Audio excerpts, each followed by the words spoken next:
Pour la prochaine intervention, je cède la parole à Monsieur le député de Borduas et porte-parole du deuxième groupe d'opposition en matière de justice.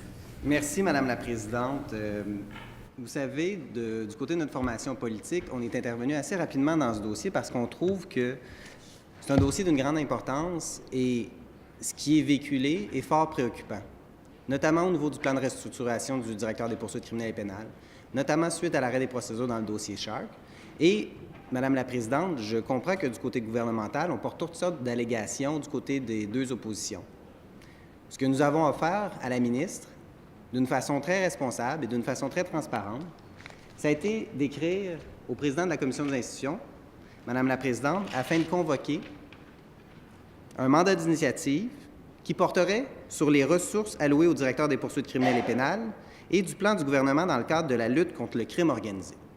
Ce qu'on souhaite, Madame la Présidente, c'est que la Commission des institutions se réunisse, qu'on se dote d'un mandat d'initiative et qu'on puisse véritablement entendre les différents acteurs du milieu de la justice qui luttent contre le crime organisé jour après jour, qui déploient des ressources, des efforts, qui mettent en jeu leur sécurité parfois. Ils travaillent d'arrache-pied à rendre le Québec plus sécuritaire. La ministre nous a répondu hier lors du débat de fin de séance qu'elle n'avait aucune incidence sur cette commission, que les membres en étaient souverains. Dois-je lui rappeler, Madame la Présidente, que les membres du Parti libéral de cette commission, de la Commission des institutions, sont majoritaires et que, vous le savez comme moi, que lorsqu'il y a une commission et qu'elle prend une décision, on se réfère tout de même au ministre préalablement avant d'aller en commission. Et c'est bien malheureux, Madame la Présidente, dans le cadre de notre système parlementaire, que les députés ministériels ne puissent pas voter en leur âme et conscience. Et c'est pour ça qu'on a besoin d'une réforme, Madame la Présidente. Vous me pardonnerez.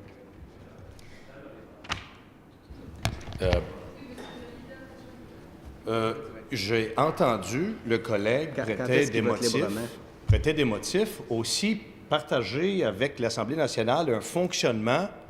Je ne sais pas comment il est au courant de comment ça fonctionne ou comment il peut attribuer cette façon de fonctionner à chacun des députés. Moi, je crois qu'il faut présumer de la totale indépendance de chacun des députés qui siègent à une commission parlementaire et le collègue doit être prudent, en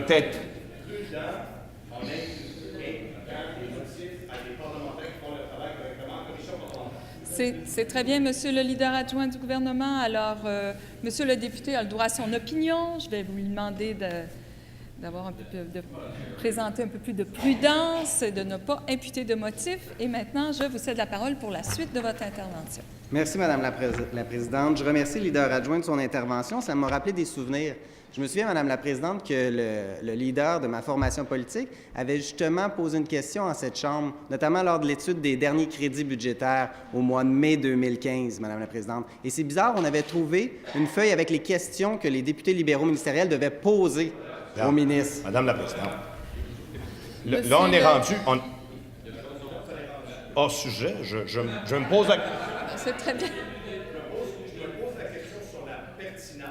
La seule pertinence que je vois dans ce dossier-là, c'est que le député veut tenter de salir le travail des parlementaires du Parti. Merci, Monsieur le leader adjoint du gouvernement. Je vais inviter Monsieur Borduas à revenir, Monsieur le député de Borduas à revenir sur le sujet du jour, sur cette motion, et je vous invite à poursuivre. Merci, Madame la Présidente. Mais écoutez, le sujet est directement lié. Parce que ce que je vous disais, Madame la Présidente, c'est qu'on doit modifier nos façons de faire, modifier les façons de faire du parlementarisme. Et je pense que c'est important que la fonction de député, Madame la Présidente, soit valorisée. Et j'invite la ministre de la Justice et j'invite ses collègues parlementaires, la partie ministérielle qui vont siéger à la Commission des institutions, de se saisir de ce mandat d'initiative-là, parce que ça va permettre à tous les parlementaires québécois et à la population de retrouver confiance dans l'institution du directeur des poursuites criminelles et pénales, dans l'administration de la preuve qui est faite devant les procès et surtout dans la lutte contre le crime organisé. Madame la Présidente, je me suis levé au cours des dernières semaines à plusieurs reprises en cette Chambre pour questionner la ministre sur les orientations du gouvernement. La directrice des poursuites criminelles et pénales a annoncé un plan de restructuration au cours des dernières semaines. Le 23 septembre 2015, elle a envoyé une note interne au personnel du directeur des poursuites criminelles et pénales, annonçant un plan de restructuration. Au deuxième paragraphe, elle indique au siège social à Québec, le Bureau des relations publiques et de l'information, le Bureau des affaires extérieures et le Bureau du recrutement et de la formation, contrairement aux prévisions faites en 2012, sont restés partiellement dotés et la situation actuelle ne permet pas de prévoir l'ajout de ressources à court ou à moyen terme. Cette situation entrave le développement de leur mission et nécessite que leur mandat soit réorienté vers d'autres bureaux afin de maximiser l'utilisation des ressources en place. Ensuite, Madame la Présidente, à la page 2, on indique plusieurs postes, et c'est la directrice des poursuites criminelles et pénales qui signe l'avis, plusieurs personnes occupant des postes réguliers dans les bureaux abolis ou fermés devront être réaffectés dans d'autres bureaux, ce qui aura pour conséquence de mettre fin à certains emplois occasionnels. Donc, Madame la Présidente, ce n'est pas l'opposition qui véhicule cette information-là. C'est la directrice des poursuites criminelles et pénales dans la note qu'elle a envoyée à ses propres employés. Il y a des procureurs occasionnels qui vont être coupés. Madame la Présidente, lorsque la ministre dit qu'il n'y aura pas de réduction de procureurs, ce que je lui dis, c'est faisons venir la directrice des poursuites criminelles et pénales en commission parlementaire pour qu'elle puisse nous expliquer son plan. Comment va-t-on lutter efficacement? Est-ce qu'il lui manque de ressources pour lutter contre le crime organisé? Parce qu'à la lecture de sa note interne, Madame la Présidente, on constate que le contexte budgétaire restreint est un des facteurs. Est-ce que le gouvernement libéral asphyxie le DPCP par des coupures? Est-ce que les ressources qui sont données au directeur des poursuites criminelles et pénales sont suffisantes pour mener la lutte contre le crime organisé? Comment est-ce que le directeur des poursuites criminelles et pénales va faire pour lutter efficacement contre les motards qui sont libérés présentement? Je suis désolé d'interrompre mon collègue, Madame la Présidente. Il fait référence dans sa... J'aimerais qu'on ait le débat. Il a cité textuellement. Je me demande s'il aurait d'objection à déposer cette note pour qu'on puisse en prendre connaissance. Je pense que dans la transparence du débat, ça nous aiderait à formuler des répliques à ce sujet. Alors, y a-t-il consentement pour le dépôt de ce document? Oui. Présidente, de le déposer, si vous permettez, à la fin de mon intervention. C'est très bien. Merci. Allez-y, monsieur.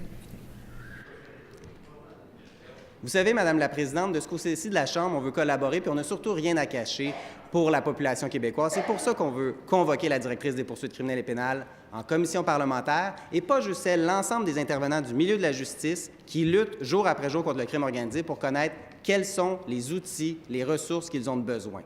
L'autre élément, Madame la Présidente, qui est fort préoccupant, j'entends la ministre dire à de multiples reprises que le nombre de procureurs n'a pas été diminué au directeur des poursuites criminelles et pénales.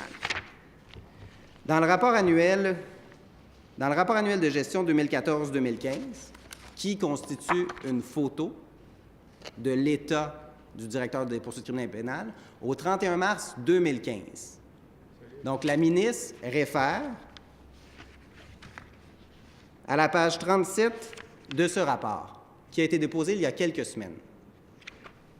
Effectivement, dans le rapport, qui prend une photo au 31 mars 2015, il y a les procureurs indiqués par Madame la ministre de la Justice. Cependant, Madame la Présidente, ce qu'il faut faire, il faut faire le corollaire. Il faut lire le rapport annuel de gestion en même temps que l'avis interne qui a été envoyé par la directrice des poursuites criminelles à son personnel pour dire « c'était ça la situation, mais maintenant, ça va être ça la situation ». Donc, le plan n'est pas encore à vigueur. C'est quelque chose qui a été annoncé. Donc, lorsque la ministre nous répète sans cesse que le nombre de procureurs n'a pas été diminué présentement, c'est peut-être le cas. Mais ce qui arrive, Madame la Présidente, c'est que ça s'en vient.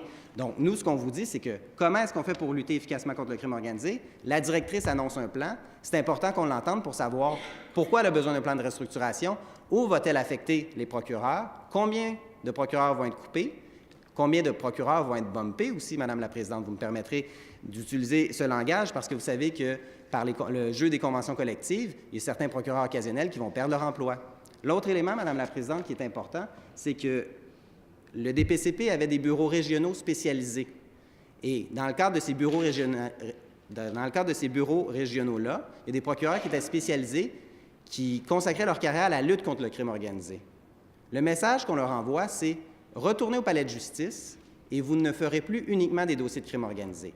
Et lorsqu'on connaît la tâche d'un procureur de la Couronne en matière de crime organisé, on sait que ce type de dossier-là requiert énormément de temps, Madame la Présidente. Et ça ne sera pas possible pour ces procureurs-là, s'ils ne sont pas libérés pour faire exclusivement du crime organisé, de mener aussi efficacement leur dossier de crime organisé. ils vont se retrouver avec un chariot au palais de justice, à peut-être faire du volume, à avoir certains autres dossiers, et en même temps devoir faire du crime organisé, sans nécessairement, Madame la Présidente, avoir les mêmes protections. Est-ce que ces procureurs-là vont conserver leur système d'alarme à la maison? Parce que vous savez, faire de la grande criminalité, ce n'est pas la même chose que de faire une salle à volume au palais de justice. L'ensemble des crimes sont importants au Québec, mais il y a des conditions particulières, Madame la Présidente, lorsqu'on fait des dossiers de crime organisé. Et c'est important que les procureurs qui vont être à Saint-Jérôme, là, ils ne soient pas seuls au palais de justice et qu'ils doivent prendre un téléphone rouge et appeler à Montréal pour dire, bien là, est-ce que je vais avoir des ressources supplémentaires? Et surtout, Madame la Présidente, une des raisons pourquoi il serait intéressant d'entendre la directrice des poursuites criminelles et pénales sur son plan de restructuration, c'est de savoir, est-ce qu'il est précipité? Est-ce que c'est suite aux coupures du gouvernement? Et aussi, est-ce qu'il va y avoir réellement une économie de coûts? Parce que si vos procureurs de Montréal, qui vont être centralisés à Montréal, vont devoir prendre le véhicule et monter à tout bout de champ à Saint-Jérôme, ou à Québec, ou à Sherbrooke, ou à Trois-Rivières, parce que c'est là que sont les chapitres du crime organisé, Madame la Présidente. Puis vous savez, on a libéré des accusés la semaine dernière par un arrêt des procédures pour plusieurs raisons qui sont énoncées dans le jugement Berger contre la Reine, en arrêt des procédures. Mais ceci étant dit, Madame la Présidente, la question de la gestion au niveau du directeur des poursuites criminelles et pénales est préoccupante et nous avons offert à la ministre et nous avons offert à cette Assemblée un outil parlementaire pour redonner confiance aux Québécois dans le directeur des poursuites criminelles et pénales parce que ce n'est pas la première fois que le directeur est écorché. Et c'est important qu'on puisse s'assurer que la lutte que ces procureurs, que les corps policiers et que les différents intervenants du milieu de la justice soient couronnés de succès dans la lutte contre le crime organisé. Vous me permettrez, Madame la Présidente, de revenir également sur un élément. La ministre de la Justice a annoncé à de multiples reprises dans cette Chambre que 104 plaidoyers de culpabilité ont été enregistrés. Parfois, certains plaidoyers de culpabilité ont été enregistrés à des accusations réduites. Ça, il faut le mentionner, Madame la Présidente. Il s'agit du plea bargaining. Ça fait partie du système de droit criminel. Cependant, Madame la Présidente, il faut s'assurer aussi de dire cette information-là. Et c'est possible aussi que des accusés ou des gens qui ont plaidé coupables présentent des requêtes en rétractation de plaidoyer de culpabilité dû au comportement du DPCP dans son administration de la preuve par rapport au méga-procès aussi. Il y a un raisonnement, il y a un questionnement, on doit faire une réflexion par rapport à l'ensemble de ces méga-procès et une commission parlementaire nous permettrait de réfléchir là-dessus. Parce que vous savez, Madame la Présidente, on a consacré des millions et des millions de dollars pour les méga-procès, pour les enquêtes policières. Il faut s'assurer d'avoir de l'efficience et de l'efficacité lorsqu'on lutte contre le crime organisé et surtout que les ressources soient attribuées au bon endroit. C'est important, Madame la Présidente, de faire une analyse de ces méga-procès-là et de la façon dont sont menées les enquêtes et surtout dont la façon est administrée la preuve. Parce que dans le jugement de l'honorable juge Brunton, dans l'affaire Berger contre la Reine, justement, qui a mené à l'arrêt des procédures, le juge est assez cinglant. L'inférence que la Cour a tirée à l'effet que la non-divulgation faisait sciemment partie d'un désir de gagner à tout prix convainc la Cour que l'État a adopté une conduite choquant le sens du franc-jeu et de la décence de la société et que la continuation du procès, malgré l'importance de la criminalité alléguée, serait préjudiciable à l'intégrité du système de justice. On a une réflexion à avoir, Madame la Présidente, et c'est fondamental que les parlementaires puissent se réunir et donner suite à notre demande de commission parlementaire pour entendre la directrice des poursuites criminelles et pénales et les divers intervenants du milieu de la justice, notamment les associations de procureurs également, qui, à tous les jours, se battent pour emprisonner les criminels, Madame la Présidente. Et nous souhaitons qu'il y ait de l'action du côté du gouvernement, qu'on réalise que la lutte contre le crime organisé, c'est une lutte de tous les instants. On ne doit pas diminuer les effectifs pour avoir davantage de criminels dans les rues. On doit augmenter les effectifs, Madame la Présidente, pour lutter efficacement contre le crime, ou à tout le moins utiliser les ressources qu'on a actuellement pour réussir à mener ce combat. Et, Madame la Présidente, c'est pas comme si le ministre de la Justice, en fait, je vous dirais, Madame la Présidente, l'ancien ministre de la Justice, qui est actuellement ministre de la Réforme des institutions démocratiques et leader du gouvernement, c'est pas comme si il n'y avait pas eu d'informations, d'éléments, de réflexion qui avaient été portés à la connaissance du gouvernement libéral, Madame la Présidente, dès 2011. Dans un autre jugement, du juge Brunton, encore une fois, dans le dossier des méga-procès, Auclair contre la Reine, rendu le 9 juin 2011, où il y a eu un arrêt des procédures contre des accusés en matière gangstérisme et trafic de stupéfiants. Le juge évaluait, en fonction du choix du DPCP pour la conduite du méga-procès, que les délais allaient être amenés jusqu'à juin 2023. C'est assez long. Et on peut prévoir qu'un avocat de la défense allait présenter une requête en arrêt des procédures. Un autre élément sur lequel j'amène votre réflexion, Madame la Présidente, dans le dossier Vaillancourt à Laval, les Québécois sont choqués, Madame la Présidente. Et, Madame la Présidente, quelle a été la date fixée pour la Cour? Je crois 2018, 2019 peut-être? C'est le temps d'entamer une réflexion pour éviter que les voleurs, les gens qui ne respectent pas les règles de la société ne puissent pas s'en sortir. C'est fondamental, puis c'est le rôle de la ministre de la Justice, Madame la Présidente, de s'assurer que la loi va s'appliquer et que les criminels vont se retrouver en prison et qu'ils ne pourront pas utiliser une procédure. Oui, un instant, Monsieur le député. Monsieur le leader adjoint du gouvernement. Un petit rappel. Comme les procureurs de la Couronne n'ont pas de cause à gagner, la ministre de la Justice n'a pas de cause à gagner non plus. Et la ministre de la Justice doit éviter de commenter des dossiers qui sont devant les tribunaux. Mais le collègue, avocat, membre du barreau, connaissant bien le règlement, doit également être très prudent ici. L'immunité dont il bénéficie ici à l'Assemblée nationale, il ne peut pas en abuser pour souhaiter des verdicts dans des dossiers criminels qui sont en train de se dérouler en ce moment. Il doit être prudent et retirer ses propos. Merci, Monsieur le leader adjoint du gouvernement. Monsieur le leader du deuxième groupe d'opposition. C'est la 4e fois que le leader adjoint se lève. Ce que mon collègue mentionne depuis le début de son intervention, depuis 17 minutes, ce sont des faits. Mon collègue est en train de donner un cours 101 au leader adjoint sur le fonctionnement du DPCP, le système de justice. Je lui permettrais et je lui demanderais d'être respectueux sur le temps que mon collègue a et qu'il le laisse faire son intervention parce qu'il n'a émis aucun commentaire. Alors justement, il ne reste que quelques minutes à l'intervention de Monsieur le député de Bordua.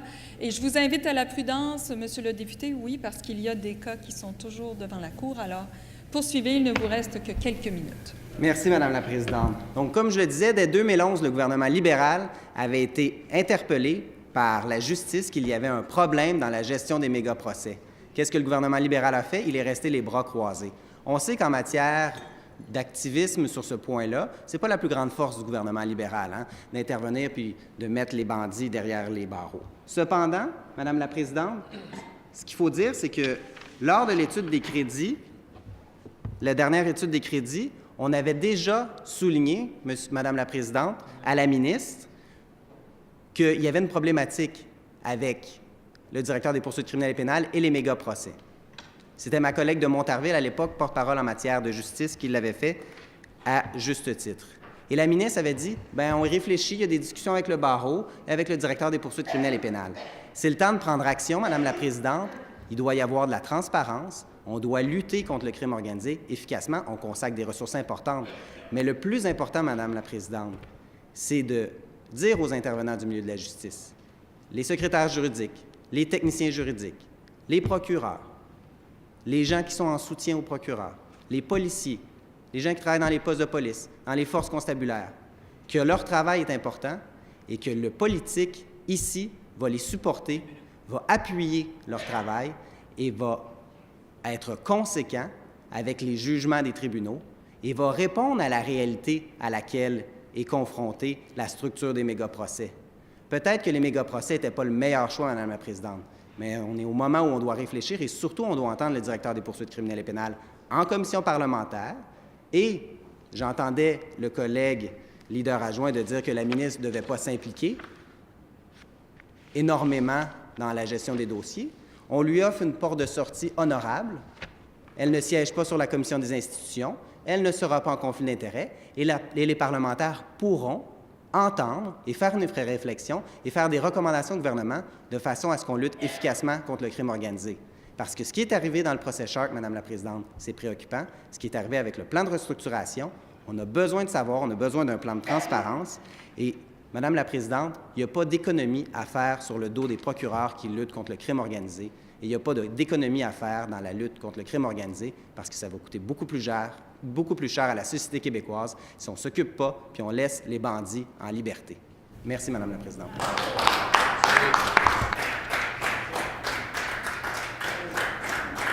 Je vous remercie, Monsieur le député de Borduas. Et Monsieur le leader adjoint du gouvernement, vous avez l'appel au règlement? La parole, c'est juste sur le sujet de cette note que le collègue s'était engagé à déposer. Je n'ai pas entendu le dépôt.